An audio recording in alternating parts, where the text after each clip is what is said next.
ಎಲ್ಲರಿಗೂ ನಮಸ್ಕಾರ. ನಾವು ಇವತ್ತ ಒಂದು ಸಣ್ಣ ಡಿಸ್ಕಷನ್ಗೋಸ್ಕರ ಇಲ್ಲಿದ್ದೀವಿ.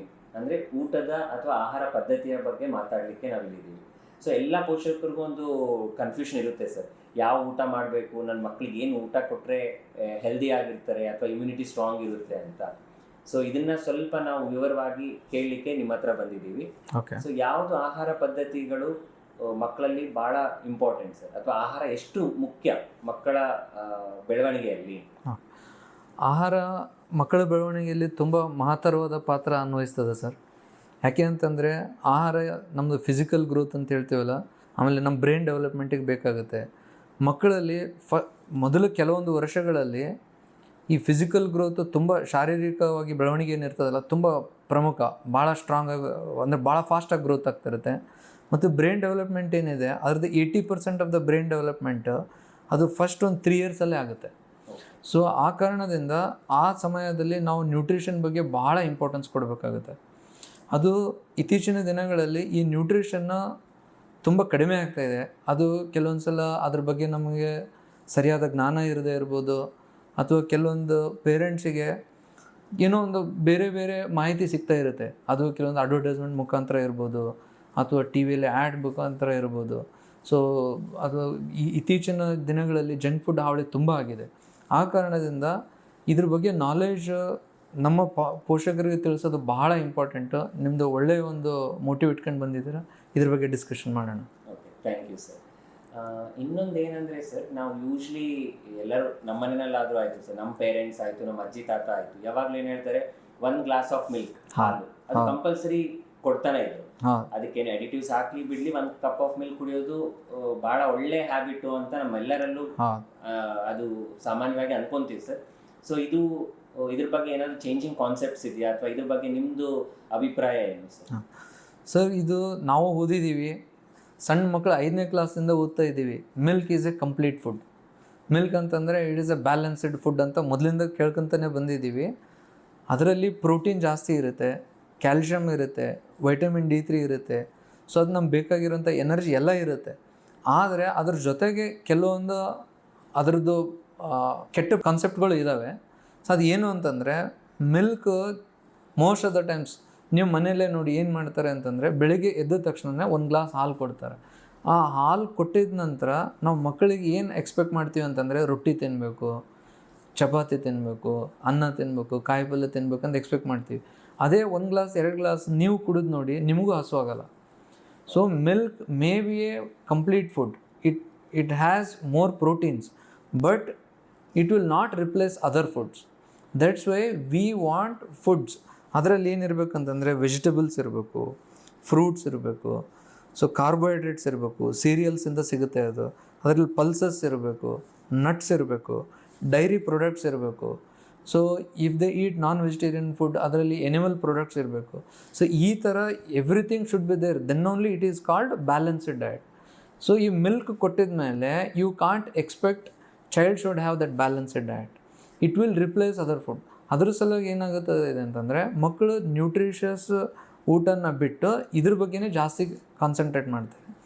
ಇನ್ನೊಂದು ಏನು ಅಂತಂದರೆ, ಮಕ್ಕಳಿಗೆ ಹಾಲನ್ನು ರೂಢಿ ಮಾಡೋದು ಭಾಳ ಸುಲಭ. ಅದೇ ನೀವು ಒಳ್ಳೆಯ ಫುಡ್ಡನ್ನು ನೀವು ಅದು ರೊಟ್ಟಿ ತಿನ್ಸೋದು ಕಲಿಸ್ರಿ, ಅಥವಾ ಚಪಾತಿ ತಿನ್ಸೋದು ಕಲಿಸ್ರಿ, ಅಥವಾ ಕೆಲವೊಂದು ನ್ಯೂಟ್ರಿಷಸ್ ನಮ್ಮ ಮನೆಯಲ್ಲಿ ಮಾಡೋವಂಥ ಕೆಲವೊಂದು ಶೇಂಗಾ ಉಂಡೆ ಇರ್ಬೋದು, ಅಥವಾ ಎಳ್ಳುಂಡೆ ಇರ್ಬೋದು, ಈ ಥರ ತಿನ್ಸೋದು ಕಲಿಸ್ರಿ, they will not learn. So ಹಾಲು ಕುಡಿಸೋದು ಕಲಿಸ್ಲಿಕ್ಕೆ ನೀವೇನು ಭಾಳ ಸಮಯ ವ್ಯರ್ಥ ಮಾಡೋದು ಬೇಕಾಗಿಲ್ಲ, ತಾನೇ ಕಲಿತಾವೆ naturally. But it is going to cause other food problems. ಅದ್ರದ್ದು ಏನಾಗುತ್ತೆ, ಬೇರೆ ಊಟನ ತಿನ್ನಲ್ಲ. ಇದು ಒಂದು. ಮಿಲ್ಕ್ ಜಾಸ್ತಿ ಕನ್ಸ್ಯೂಮ್ ಮಾಡೋದ್ರಿಂದ ನಾವು ಭಾಳಷ್ಟು ಮಕ್ಕಳಲ್ಲಿ ಕಾನ್ಸ್ಟಿಪೇಷನ್ ನೋಡ್ತೀವಿ, ಮಲಬದ್ಧತೆ ಅಂತ ಹೇಳ್ತೀವಿ. ಡೈಲಿ ಮೋಷನ್ ಮಾಡಲ್ಲ ಮಕ್ಕಳು. ಸೊ ಈ ಜಾಸ್ತಿ ಮಿಲ್ಕ್ ಕುಡಿದಾಗ ಈ ಮಲಬದ್ಧತೆ ಆಗುತ್ತೆ. ಈ ಮಲಬದ್ಧತೆ ಆಗೋದ್ರಿಂದ ಏನಾಗ್ತಾ ಇದೆ ಅಂತಂದರೆ, ಮಕ್ಕಳಿಗೆ ಅದು ಪದೇ ಪದೇ ಹೊಟ್ಟೆ ನೋವಾಗುತ್ತೆ. ಮೋಷನ್ ಮಾಡಬೇಕಾದಾಗ ಅಲ್ಲಿ ಕೆಲವೊಂದು ಸಲ ಫಿಶರ್ಸ್ ಆಗ್ತವೆ, ಕೆಲವೊಂದು ಸಲ ಬ್ಲೀಡಿಂಗ್ ಆಗುತ್ತೆ. They will struggle a lot to pass routine motion. ಆ ಥರ ಆದಾಗ ಏನಾಗುತ್ತೆ, it will ruin their childhood. ಅವಾಗ ಏನಾಗುತ್ತೆ, ಆ ಮಕ್ಕಳಲ್ಲಿ ಈ ಮಲಬದ್ಧತೆಯಿಂದ ಸೊ ಅವರು ಸ್ಕೂಲಲ್ಲಿ ಓದೋಕ್ಕೆ ಕಾನ್ಸಂಟ್ರೇಷನ್ ಮಾಡೋಕ್ಕಾಗಲ್ಲ, ಕಲಿಯೋಕ್ಕಾಗಲ್ಲ, ನಿಮ್ಮ ಜೊತೆ ಸಂತೋಷವಾಗಿ ಕಾಲ ಕಳೆಯೋಕ್ಕಾಗಲ್ಲ. They will be always in the tension when to pass motion. So if I pass motion they will get pain. So if they postpone that, again that causes more pain. So they will struck in that vicious cycle. ಇದೆಲ್ಲ ಹೋಗ್ಬೇಕಂತಂದ್ರೆ we should go for the balanced diet that includes fruits, vegetables, nuts, whole grains ಎಲ್ಲ. ಅವಾಗ ಏನಾಗುತ್ತೆ ಅಲ್ಲಿ that will be rich in the fibre. ಆ rich in the fibre ಏನಾಗುತ್ತೆ, they will pass motions regularly. Apart from this, what I am observing is, so if they consume more milk in the early childhood, especially in the infant stage, so they are prone for the atopy ಅಂತ ಹೇಳ್ತೀವಿ, skin allergy ಆಗುತ್ತೆ. ಕೆಲವೊಂದ್ಸಲ they are more prone for the asthma, wheezers ಅಂತ ಹೇಳ್ತೀವಿ, ಆ ಥರ ವೀಸ್ ಆಗುತ್ತೆ. ಕೆಲವೊಂದ್ಸಲ ಅಸ್ತಮಾ ಅಂತ ಕಾಯಿಲೆಗಳು, ಬೀಗಿರೋದು ಕಾಯಿಲೆಗಳು ಬರುತ್ತೆ. ಇನ್ನೂ ಕೆಲವೊಂದು ಮಕ್ಕಳಿಗೆ ಈ ಕೌಸ್ ಮಿಲ್ಕ್ ಪ್ರೋಟೀನ್ ಇಂಟಾಲರೆನ್ಸ್ ಅಂತ ಆಗುತ್ತೆ. ಆಮೇಲೆ ಕೆಲವೊಂದು ಮಕ್ಕಳಿಗೆ cow's milk protein intestinal injuries ಅಂತ ಆಗುತ್ತೆ. ಅವಾಗ ಕೆಲವೊಂದ್ಸಲ they will bleed. You don't believe, if mother consume more milk, that causes problems in the newborn babies also. That also we have seen. So ಹಾಲು ಜಾಸ್ತಿ ಬರಬೇಕಂತ ನಮ್ಮ ತಾಯಂದಿರು ಜಾಸ್ತಿ ಹಾಲು ಕುಡಿತಾರೆ. They will not go for the complete food, balanced diet, rather they will go for the milk. So if they consume more milk, ಅದರಲ್ಲಿ ಒಂದು ಕೇಸಿನ್ ಅಂತ ಒಂದು ಪ್ರೋಟೀನ್ ಇದೆ. ಆ ಕೇಸಿನ್ ಪ್ರೋಟೀನ್ ಡೈರೆಕ್ಟಾಗಿ ಅದು ಇಂಟೆಸ್ಟೈನ್ ಅಬ್ಸಾರ್ಬ್ ಆಗಿ ಏನಾಗುತ್ತೆ, that causes more allergies in the infants, in the form of atopy ಇರ್ಬೋದು, ಅಲರ್ಜಿಕ್ ರೈನೈಟಿಸ್ ಇರ್ಬೋದು, ಅಸ್ತಮಾ ಇರ್ಬೋದು, ನಾನಾ ಥರದ ಕಾಯಿಲೆಗಳು ಡೈರೆಕ್ಟ್ ಕನ್ಸ್ಯೂಮ್ ಮಾಡಿದಾಗ ದಟ್ ಕಾಸಸ್ ಕಾನ್ಸ್ಟಿಪೇಷನ್. ಸೊ ಹಸು ಕಡಿಮೆ ಮಾಡುತ್ತೆ. ಆದ್ದರಿಂದ ನಾನೇನು ಹೇಳ್ತೀನಿ ಅಂತಂದರೆ ನಮ್ಮ ಪಾಲಕರಿಗೆ ಹಾಲಿನ ಬಗ್ಗೆ ಜಾಸ್ತಿ ಪ್ರೀತಿ ಬೇಡ.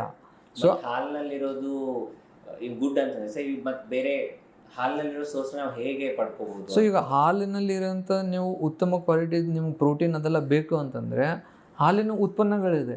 ಅದು ತುಪ್ಪ ಆಗಿರ್ಬೋದು, ಮೊಸರು ಆಗಿರ್ಬೋದು, ಪನೀರ್ ಆಗಿರ್ಬೋದು, ಮಜ್ಜಿಗೆ ಆಗಿರ್ಬೋದು. ಇವೆಲ್ಲದರಲ್ಲಿ ಒಂದ್ಸಲ after fermentation milk is good, before fermentation milk is a villain. So ಆ ಕಾರಣದಿಂದ ನಾನೇನು ಹೇಳಿದೆ ಅಂದರೆ, you go for the dairy products. So milk ಪ್ರಾಡಕ್ಟ್ಸಿಗೆ ಹೋಗ್ರಿ, don't go for a milk. Sir, ಒಂದು ವೈಯಕ್ತಿಕವಾಗಿ ನಮ್ಮ ಡೆಂಟಿಸ್ಟ್ಗಳ ಕ್ವಶನ್. ಭಾಳ ಸರಿ ನಾವು ಏನು ಹೇಳ್ತೀವಿ, ಮಕ್ಕಳು ಬಂದ ತಕ್ಷಣ ಫಸ್ಟ್ ಡೆಂಟಿಸ್ಟ್ ಹತ್ರ ಬಂದರೆ ಪೇರೆಂಟ್ಸ್ ಅದೇ ಹೇಳ್ತಾರೆ, ಇವ್ನು ಭಾಳ ಚಾಕ್ಲೇಟ್ ತಿಂತಾನೆ ಸರ್, ಹಿಂಗೆ ಹೇಳಿ ಅಂತ.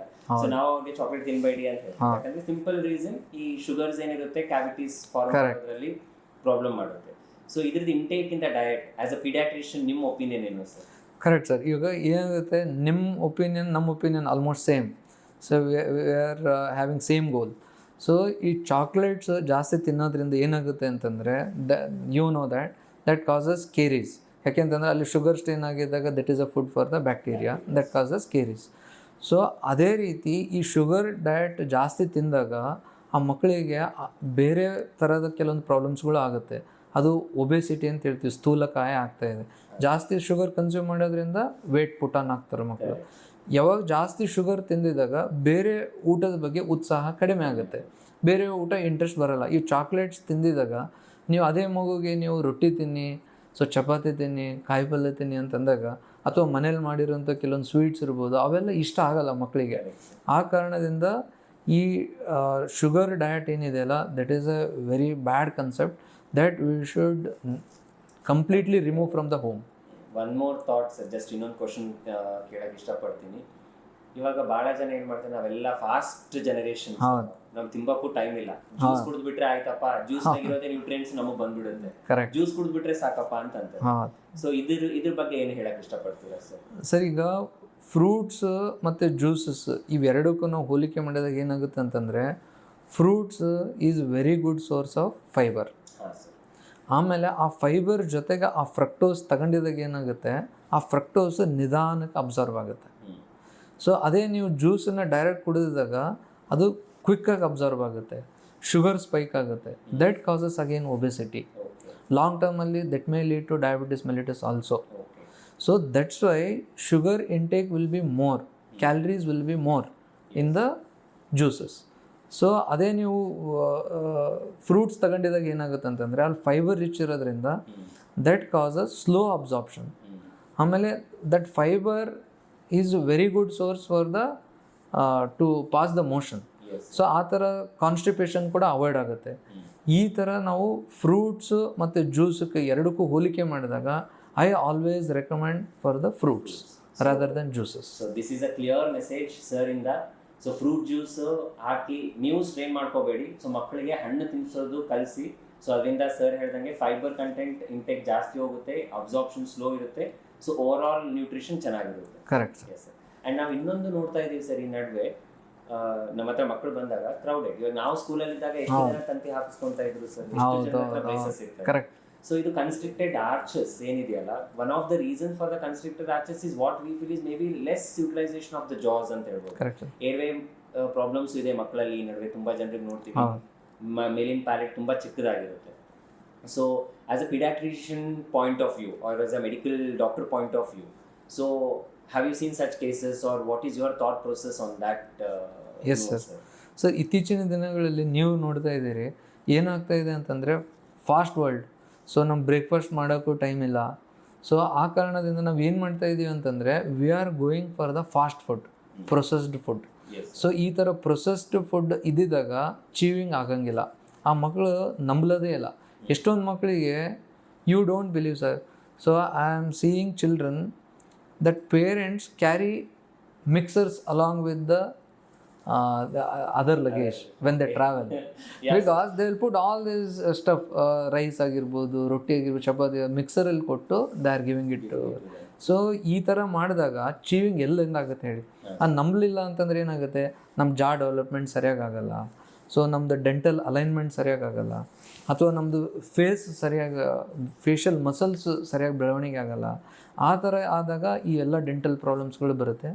ಆದ್ದರಿಂದ ಮಕ್ಕಳಿಗೆ ಸಾಧ್ಯ ಆದಷ್ಟು ನ್ಯಾಚುರಲ್ ಫುಡ್ಸ್ ಏನಿರ್ತದೆ, ಅದು ಗಜ್ಜರಿ ಇರ್ಬೋದು, ಸೌತೆಕಾಯಿ ಇರ್ಬೋದು, ಹಸಿರು ತರಕಾರಿ ಇರ್ಬೋದು, ನಂಬಲಂಥ ನ್ಯಾಚುರಲ್ ಫುಡ್ಸನ್ನು ಕೊಡಬೇಕು. ಅದೇ ರೀತಿ ನೀವು ಆಲ್ರೆಡಿ ಡಿಸ್ಕಸ್ ಮಾಡಿದ್ರಿ ಫ್ರೂಟ್ಸ್ ಬೆಟ್ರ್ ಅಥವಾ ಜ್ಯೂಸ್ ಬೆಟ್ರ್ ಅಂತ.